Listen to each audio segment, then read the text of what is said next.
Assalamu alaikum, welcome to CaliforniaCare again. Today we are going to talk about the wisdom tooth extraction using the bin angle serrated elevator. First thing to tell you, the elevator is not only used for a wedge principle, because if it was a wedge you would just keep pushing it between the teeth and you could not rotate, tip or turn. So an elevator is used on a wedge principle by wedging it in between the teeth, but you also use it as a wheel and axle and you turn it. So that's a wheel and axle movement and you are able to then lift the teeth out. And the elevator is supposed to have a cup on one side instead of being a pure wedge, and that cup allows for the angle at the cup at the end of the C as a knife edge to engage into the softer cementum and it lifts the tooth out.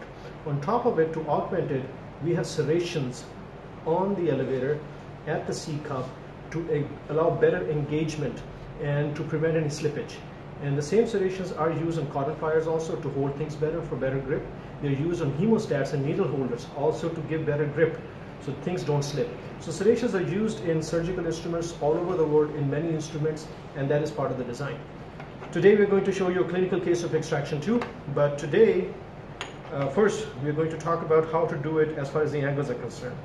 For the upper wisdom tooth extraction, the injection is given right at the root tip almost for the PSA, posterior superior alveolar block, and the needle is supposed to be at 45-degree angle to the horizontal plane, plus it is also 45-degree angle to the vertical plane. So it goes superiorly and posteriorly, and every plane the angle is 45 degrees, and you advance the needle and you inject there about 20 millimeter from the CEJ of the wisdom tooth area or the second molar. And when you inject that, the whole wisdom tooth area and the first molar and the second molar do get numb, except the mesial facial root of the first molar. Then you have to augment the injection with another block on the palatal at the greater palatine nerve block. If you don't do that, then the palatal tissue won't be numb and the patient would feel pain. Sometimes you also have intervention coming from the posterior palate. So after I'm done giving the greater palatine injection, I also go kind of on the capsule of unerupted wisdom tooth or slightly posterior to it into the sulcus on the upper wisdom tooth to get that area to make sure everything is numb. Once it is numb, I would take this elevator and I would have the patient open the mouth first a little bit, and you get in there at a 45-degree angle. You place the elevator 45 to the horizontal and 45 to the vertical, and then you have the patient actually close down. By closing down, this whole muscle group right here relaxes, and the coronary process also goes back. And once you've done that, you wedge it in between the teeth, and then you do axle and wheel rotation a little bit. And once you have rotated it, you hold the elevator there. That would allow for the expansion of the bony socket. Then you undo the rotation that you have done and you wedge it again deeper in. And then you rotate and you hold again. You need to do it about 2 or 3 times, but every time when you have rotated, you're supposed to hold it for about 10 to 15 seconds every single time. That allows for the fluid to escape the bone, and it allows for the bony socket to open up. Now, before you even try that, you got to make sure you use the elevator to go into the sulcus and sever the periodontal ligament fibers all around. So that's the first step. Second is to put it between the teeth, rotate and hold. Unrotate, push the wedge deeper, then rotate again and hold for about 10 seconds. By about 3rd or 4th time, the tooth has been loosened into the socket, and that is a time when you use the serrations on the elevator to engage into the cementum, and you rotate and you also tip the elevator, and the tooth will pop right out. And that is a part I wanted to show you on a skull model, and now we're going to show it on the patient. Let's pause it. Okay, so here we also have the anesthetic syringe we used, and whatever carpules you use, please don't throw them away. Keep them on the side so you know how much anesthetic you have used. That would prevent the overdosage. We have the gauze pieces already ready, 2x2 to do post-op little packs. This is the X-ray film holder that we use to take the radiograph so we know what we are dealing with. Mirror explorer basically are the part of the basic setup, and of course the bin angle serrated elevator we use for almost all the extractions. So I'm going to take the mirror and go in for extraction. The mouth open, and I can see the 3rd molar, so I'm using the elevator as a periodontal ligament severer, and we do it on the palatal too.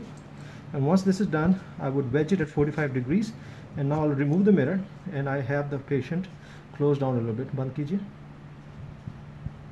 And I'm twisting and I'm holding it there. Untwist, go deeper, and you always should keep the finger right there closer to the edge, so in order to make sure you prevent any slippage. And I hold the head from the other side. You won't be able to see except that my hand is rotating and I'm holding it now. Look at my finger, it rotated, I'm holding it. Then I undo, go a little deeper, and I rotate and I hold it again. You see it takes force, but you prevent slippage.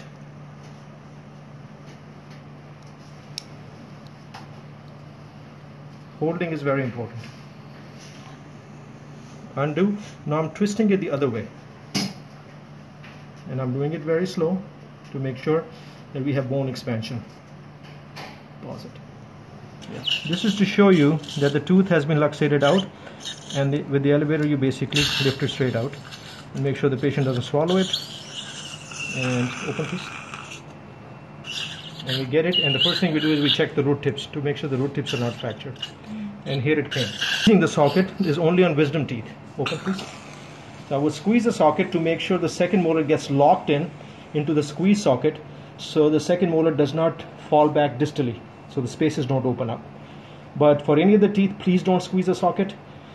You want to maintain the thickness of the ridge, and in case the patient is needing any implant there, the thickness would really help. In actuality, we recommend after extraction to put bone grafting there to make sure the healing happens better. So I've squeezed that there. Now I'm going to take out the one on the left side. Taking away the periodontal ligament support by using this as a periosteal elevator. So this elevator comes in multifunction approach. Turn the patient towards me and go in and do the same procedure on the facial. You have to sever the periodontal ligament fiber, and rest of the procedure is actually done almost blind because the patient closes the mouth. It removes the coronoid process from the space. Pause. Twist and hold, but holding is important. Then you go deeper and you twist and hold. Holding is extremely important. Don't make quick movements. That is when you end up snapping the roots because the bone is too strong and the roots break. So I'm twisting it and holding it. And you see the tooth is being delivered on the facial. Once it's totally loose, the serrations engage into the root tip, and out comes the root. And sometimes I have to push the tooth back into the occlusion. Let's have you close down a little bit. Band kijiye. Okay, the tooth is delivered buccally, and out it comes. And I have to check this root tip.